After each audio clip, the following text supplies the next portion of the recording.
내 맘에 오심 내가 저 천성에 올라가 살기는 주 예수 내 맘에 오심 천성에 올라가 주님을 뵈리니 그 기쁨 이길 데 없네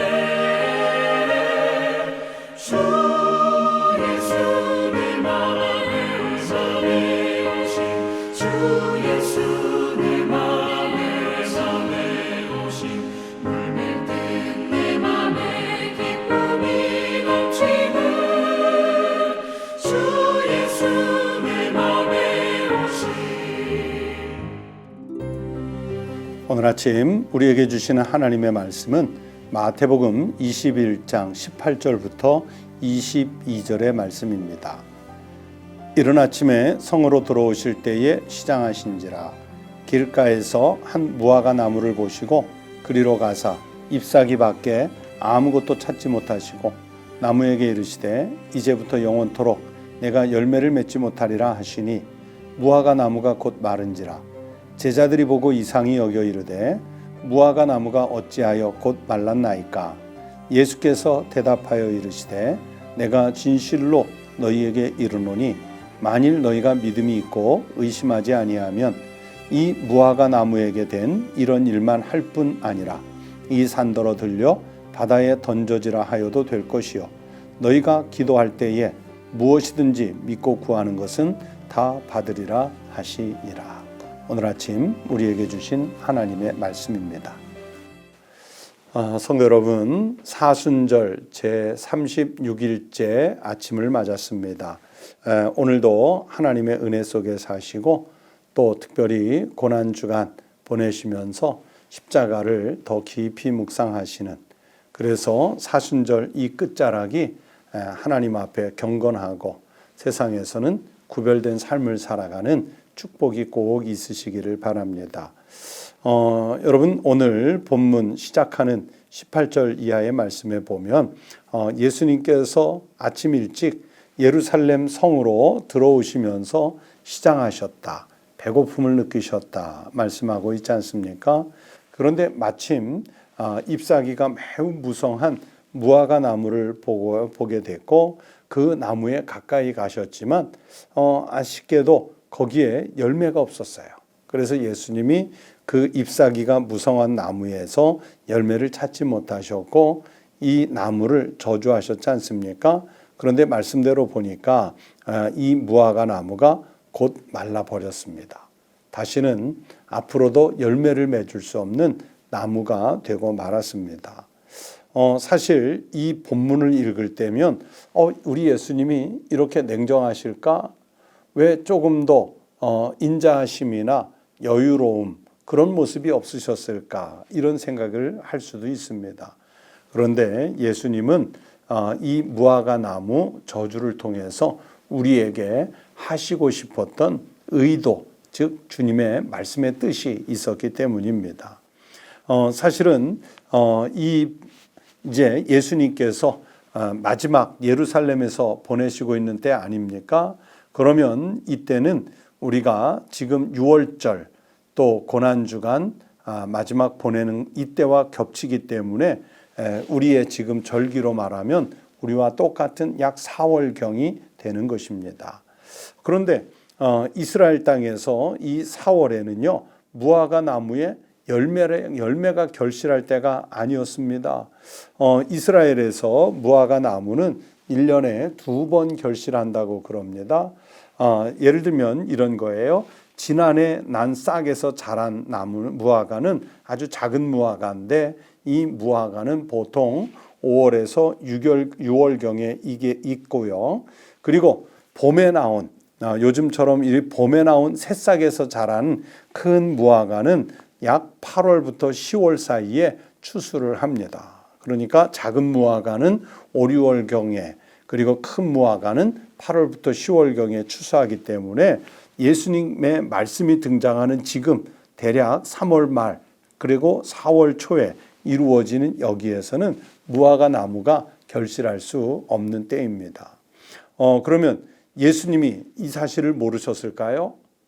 예수님이 결실할 수 없는 때 무리하게 여기서 열매를 찾으셨는가요? 아닙니다.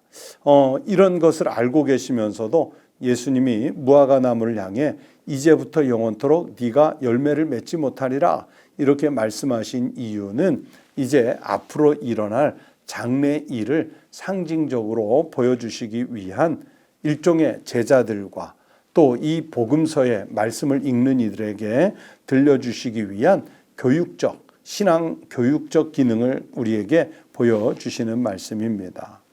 여러분, 이 무화과 나무가 바짝 말랐다는 것은 성전에 대한 하나님의 심판을 상징하는 말씀이거든요.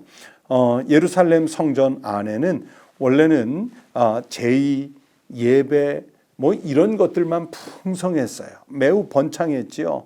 그러나 예수님은 지금 예루살렘 성전이 마치 어떤 모습으로 보였냐면 예배만 번창한, 제사 의식만 번창한, 즉 잎사귀만 무성한 그런 나무처럼 이 성전이 보였던 겁니다. 그래서 이 무화과 나무가 말라 죽듯이 언젠가는 그냥 겉모습만 번창한 이 예루살렘 성전도 하나님 앞에서 멸망하게 될 것이라는 것, 무너지게 될 것이라는 것을 이렇게 예고해 주신 것입니다. 여러분, 이 옛 성전, 즉 예루살렘으로 상징되는 이 옛 성전은 어제도 말씀드렸지만 기도하는 집으로, 만민이 기도하는 집으로서의 기능을 상실해서 파괴될 것이에요. 어제 읽어드렸던 마태복음 21장 13절의 말씀을 다시 한번 떠올려 보십시오. 그들에게 이르시되 기록된 바 내 집은 기도하는 집이라 일컬음을 받으리라 하였거늘 너희는 강도의 소굴을 만드는도다 하시니라.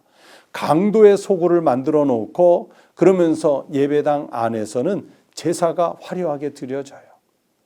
기도 소리가 매우 높아져요.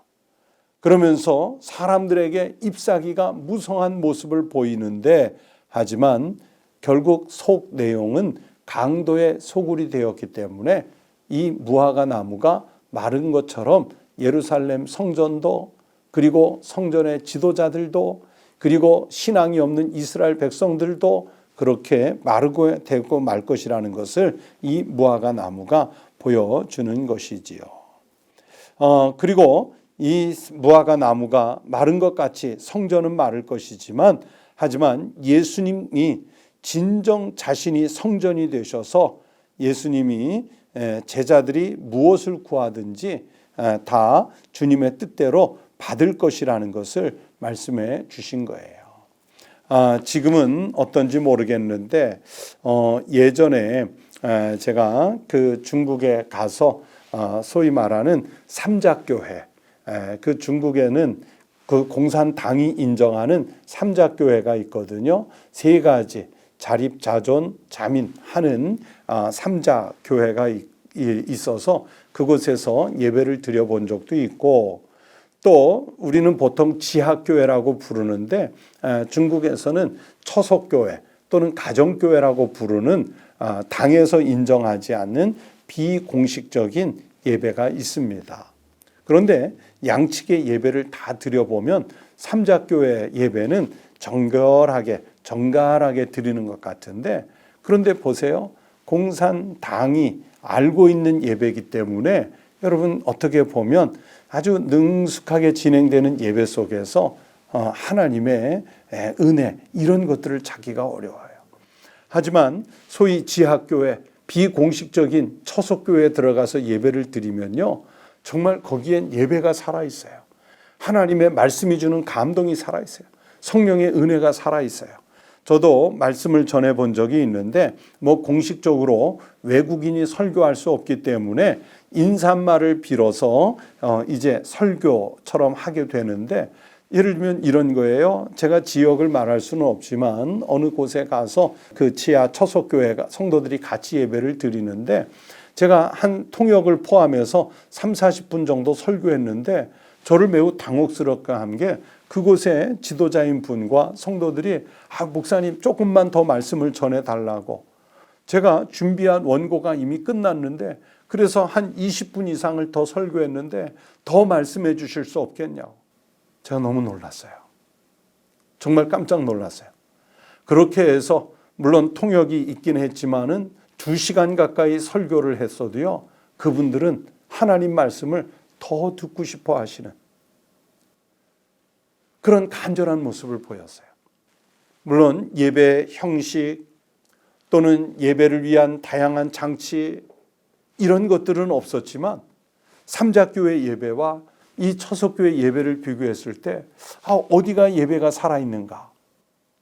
과연 하나님께서 어느 쪽에 예배를 받으실까? 그런 생각을 참 많이 하게 했던 그런 추억이 저한테 있습니다.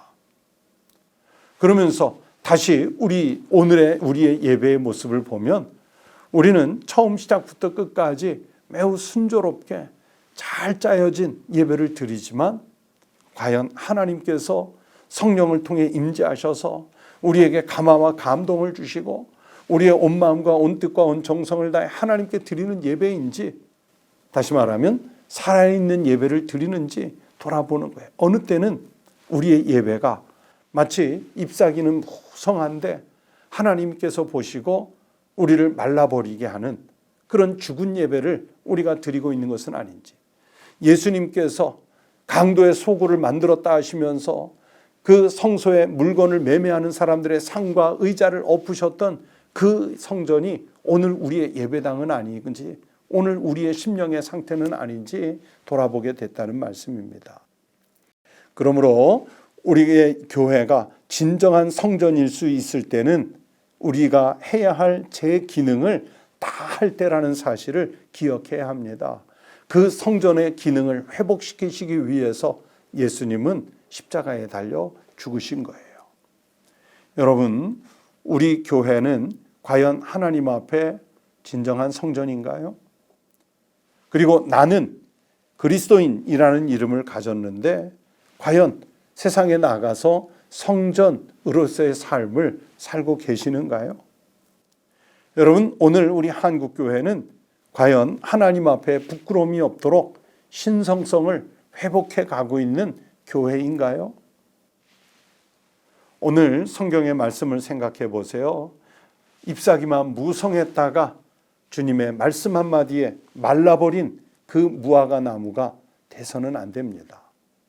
비록 잎사귀는 다소 거칠고 투박하게 몇 가지 없을지라도 주님께서 우리에게 열매를 찾으실 때 우리가 사랑과 희생과 오래 참음과 자비와 양성과 충성과 온유와 절제의 열매를 주님의 상에 올려드릴 수 있을 만큼 준비된 결실한 열매를 드려야 성전이 되는 것 아니겠습니까? 우리 성도 개인이 성전으로서의 삶을 회복하고 우리 교회가 성전으로서의 기능을 회복하고 우리 한국교회가 진정한 성전이 돼갈 때 하나님은 우리의 열매를 통해 영광을 받으시고 세상에 하나님 나라 이루실 줄로 믿습니다. 그 주님의 사명에 합당한 삶을 살아가는 우리 성도들 되시기를 주의 이름으로 축원합니다. 기도하겠습니다. 하나님 아버지, 오늘 무화과 나무의 비유를 봤습니다. 오늘 그 무화과 나무가 저의 모습은 아닌지, 오늘 우리들의 모습은 아닌지, 우리 교회의 모습은 아닌지, 한국교회의 모습은 아닌지 먼저 살펴보게 하여 주시옵소서.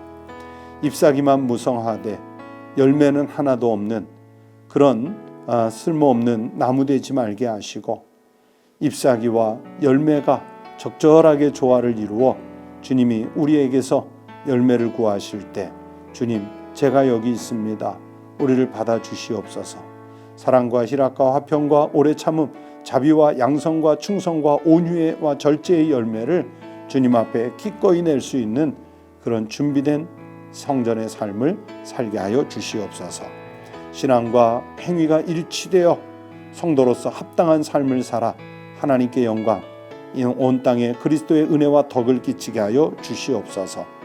하나님 아버지, 우리 청북교회가 거룩한 성전이 되고 한국교회가 거룩한 성전이 돼서 주님의 나라 이 땅에 만들어가는 삶이 되게 하여 주시옵소서. 하나님 아버지, 고난주간 특별기도회가 계속되고 있습니다. 오늘 우리에게 채우실 은혜를 기대하며 십자가 앞으로 나서게 하여 주시옵소서. 감사드리며 예수 그리스도의 이름으로 기도드리옵나이다. 아멘. 네, 오늘 성경 말씀과 들으신 말씀을 생각하며 기도하겠습니다. 먼저는 나의 신앙과 행위가 일치가 되어서 성도로서, 성전으로서의 합당한 생활을 할 수 있게 해달라고 기도하십시다. 그리고 두 번째는 우리 교회가 세상에서 온전한 사귐이 있는 거룩한 성전이 될 수 있게 해달라고 기도하십시다. 하나님과의 온전한 사귐, 그리고 이웃과의 온전한 사귐, 그래서 죽은 영혼들을 살려내는 거룩한 성전이 될 수 있게 해달라고 기도해 주십시오. 그리고 고난주간 특별 기도의 둘째 날 저녁이 오늘 있습니다. 이 한 주간 고난주간 특별 기도회를 통해 하나님께서 우리에게 은혜 주시도록 내 심령의 변화와 감동이 있도록 또 위해서 기도해 주십시오. 그리고 여러분의 기도 제목 기도하십시오. 다 함께 기도하시겠습니다.